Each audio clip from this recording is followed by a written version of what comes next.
Assalamualaikum warahmatullahi wabarakatuh. Di sini kami akan membentangkan video pembincangan kami secara berkumpulan mengenai 7 tempat menarik yang boleh dikunjungi dalam sesebuah negara di seluruh dunia. Dan kami memilih tajuk kami iaitu negara Jepun sebagai video pembincangan kami. Harap anda semua terhibur. Assalamualaikum warahmatullahi wabarakatuh. Nama saya Wan Ahmad Zafran bin Zaharin.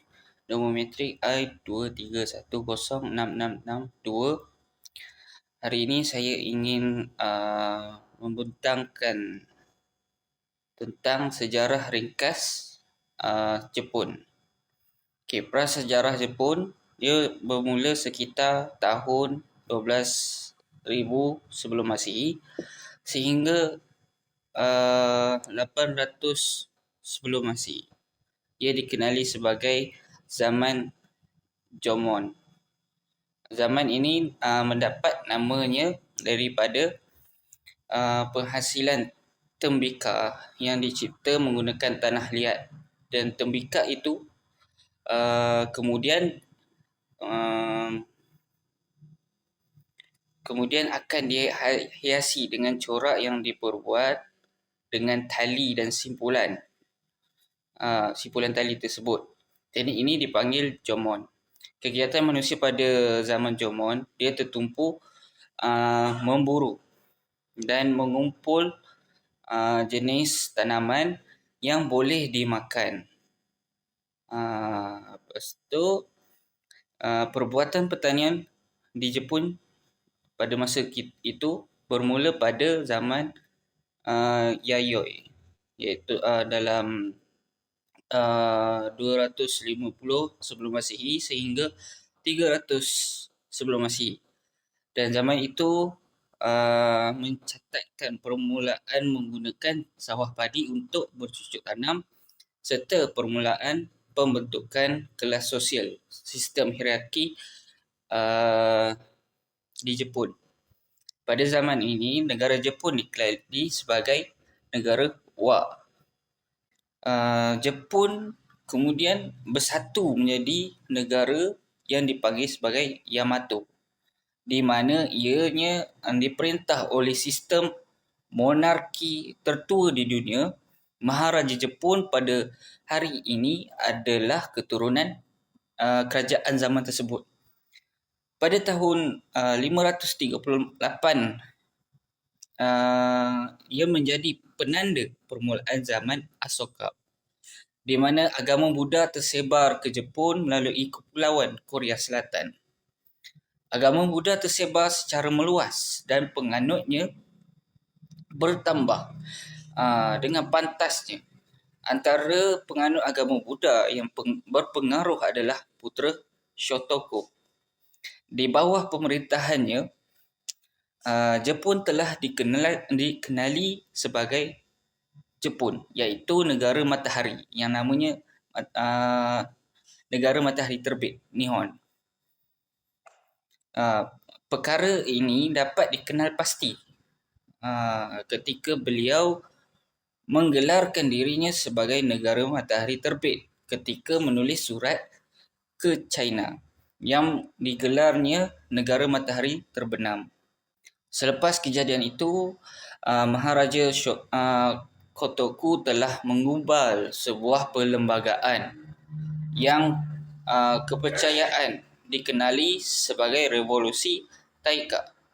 Ini menjadi negara Jepun berperintah secara pusat melalui mahkamah imperial seperti dahulu, dan juga memfokuskan penggunaan falsafah Cina.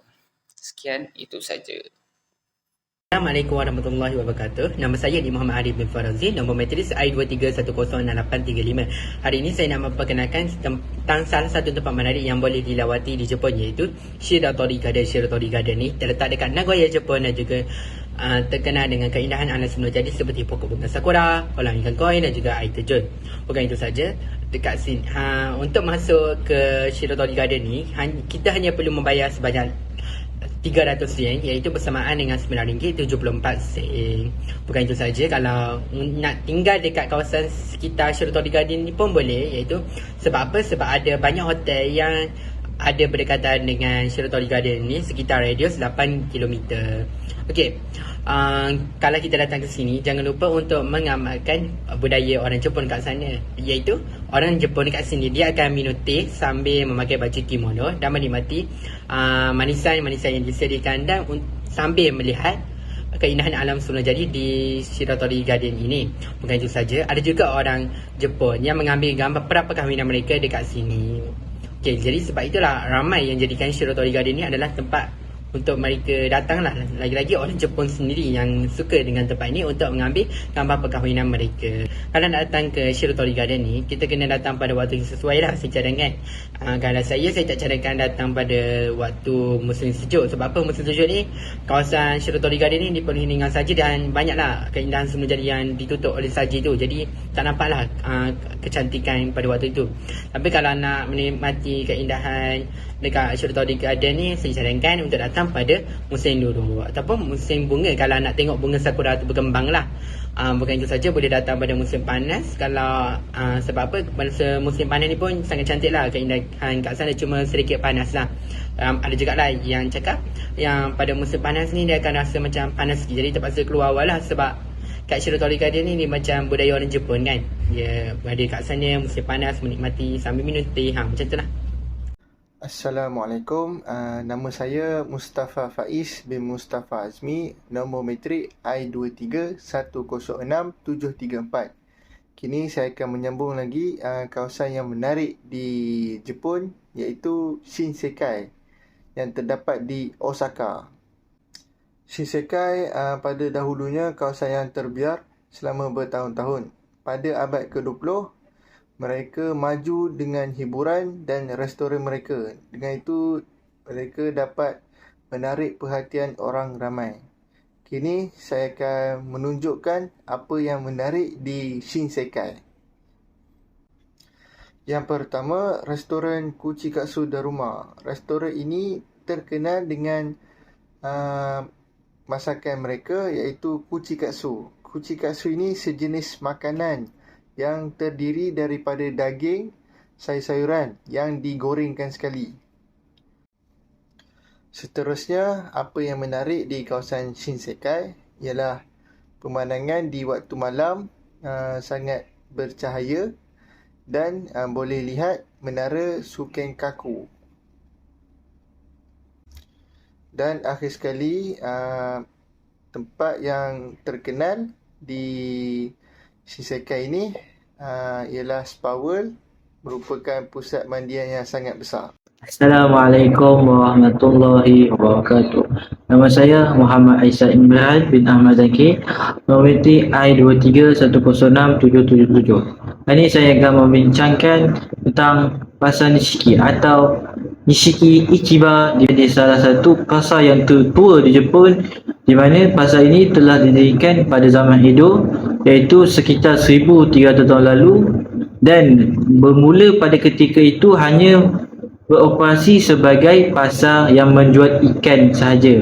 Namun beredar zaman sekarang dengan teknologi yang berkembang, pasar ini menjadi salah satu tarikan utama di Jepun yang menempatkan lebih daripada 130 buah gerai makanan dan menjual pelbagai jenis produk yang berasaskan makanan tempatan di Kyoto Jepun seperti ramen, dango, matcha, tamago dan sebagainya.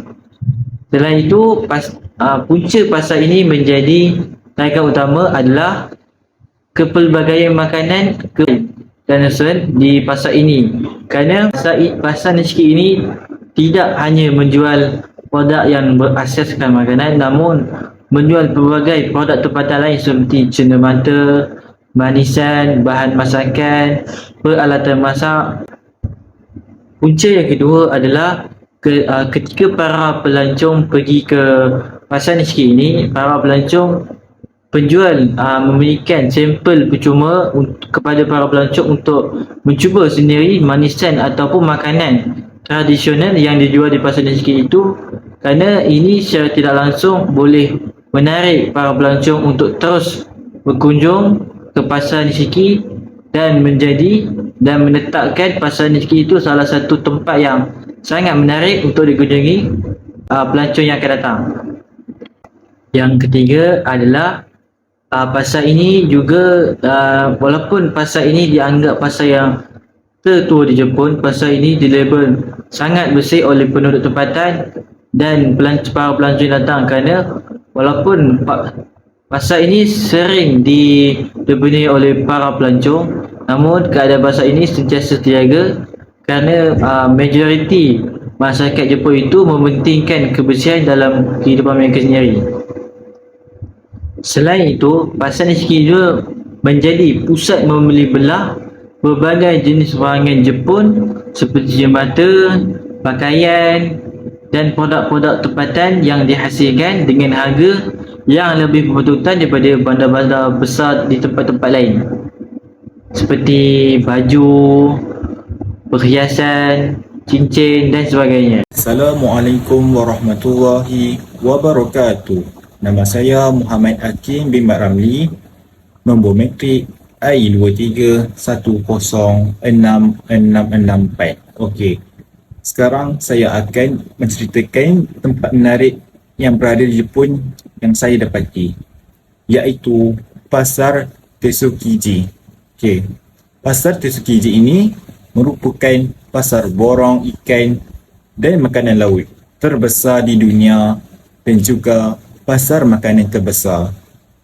Pasar Tesukiji ini terletak di pusat bandar Tokyo dan merupakan tarikan utama bagi pelancong asing kerana mengumpulkan pelbagai jenis makanan tradisional masyarakat Jepun. Terdapat dua bahagian, iaitu pasar dalaman dan pasar luaran. Pasar dalaman merupakan pasar borong berlesen, iaitu kebanyakan proses ikan berlaku. Pasar luaran iaitu campuran kedai borong dan runcit yang menjual alat-alat dapur Jepun, bekalan restoran dan barangan runcit dan makanan laut. Pasar Tesukiji merupakan lokasi bagi penggemar sushi dan sashimi, menikmati makanan laut yang segar seperti tuna, salmon dan ketam dan sebagainya lagi.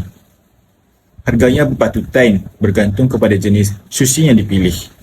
Selain itu, menu yang boleh didapati di pasar Tesukiji adalah daging wagyu yang selalu orang makan tu, mochi, okonomiyaki dan pelbagai jenis makanan manisan Jepun.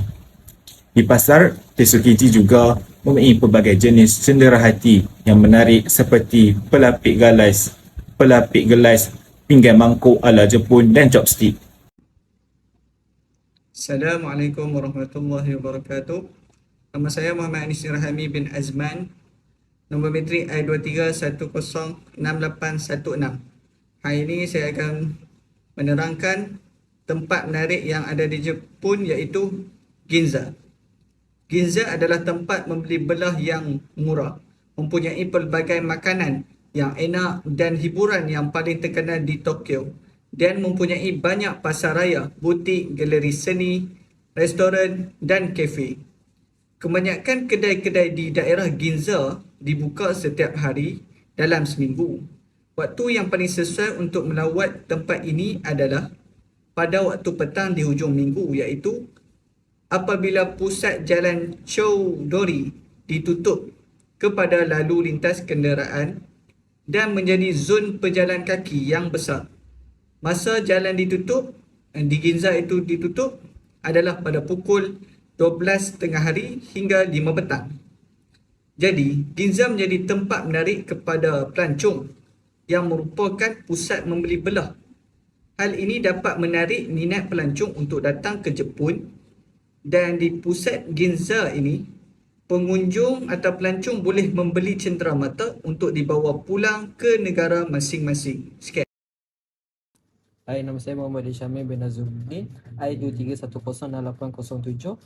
Hari ini saya akan menceritakan tentang tempat menarik di Jepun. Salah satu tempat menarik di Jepun bagi saya ialah Fuji Kawaguchiko. Di situ ada sebuah tempat yang bernama Mount Fuji Panoramic Roadway. So Mount Fuji Panoramic Roadway ni ialah satu tempat yang kita akan menikmati sekitarnya keindahan. Di situ ada tasik dan ada Mount Fuji, ada Gunung Fuji di situ. So Mount Fuji Panoramic Roadway ni ialah kita akan menaiki cable car yang untuk menaiki cable car itu hanya harganya adalah sekitar 900 yen. Kalau dikalikan dengan duit kita, anggaran dalam RM30 lebih macam tu. Kita akan menaiki kabel car tu dalam 400 meter ke Gunung Tenjo dan kita akan menikmati pandangan di sekitar tu. Kita akan melihat tasik dan pemandangan Mount Fuji. So kita tak perlu susah-susah nak mendaki Mount Fuji lah untuk melihat pandangan tu. Just menaiki kabel car di Kawaguchiko ni saja dah cukup indah dah. Okey. Di situ juga ada terdapat sebuah tempat, terdapat juga makanan yang menarik seperti namanya Senrokuen, iaitu kedai makan yang menghidangkan makanan tradisi Jepun. Yang anggaran harga makan di situ ialah 2,000 hingga ke 4,000 yen. So sekitar duit Malaysia dalam 100 ke atas macam tu. Itu saja bagi saya. Terima kasih. Nama saya Muhammad Aris bin Muhammad Rushdan, nombor matrik I23106820. Jadi pada video kali ini saya akan membincangkan tentang tempat menarik yang berada di Jepun. Dan tempat pilihan saya adalah Kyoto. Mengapa saya pilih Kyoto ini adalah kerana Kyoto ini terkenal dengan seni reka bentuk bangunannya yang berkonsepkan tradisional.